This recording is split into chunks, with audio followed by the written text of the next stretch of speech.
I started snowboarding when I was 15.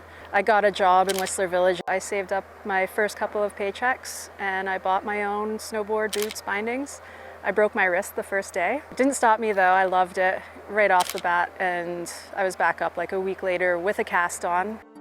Sandy Ward fell in love with snowboarding her first day on the mountain, but she had no idea how far this love would take her. After a couple of years, the First Nations snowboard team contacted me to join their crew and train towards the Olympics. At the time, the popularity of snowboarding was still growing. In fact, it only became an Olympic sport in 1998. And so while she loved it, it could also be lonely. I was the only Indigenous snowboarder that I knew that was traveling and competing at the time, so I didn't really feel like I belonged there, and I felt like what I was doing wasn't traditional enough.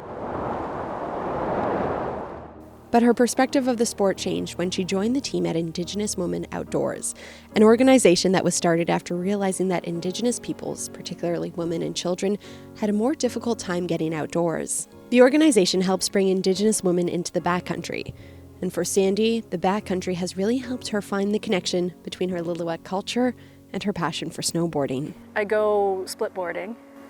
It's not about racing to the top to get to the peak as fast as we can. It's about enjoying where I am, looking into the forest, smelling the forest, feeling the forest, and just enjoying the way up just as much as the way down. She's been using her knowledge to teach these women not just how to improve their skills on the mountain, but also how to reconnect with their own culture. Enchash Kalkalokik, Lulotkan, Staptiumkan, Upmishkan, Shemetsquachich Sandy Ward. I introduce myself in my language. I start talking about a little bit of the Lillooet history. And I like to try to encourage the other women to go and learn where they come from.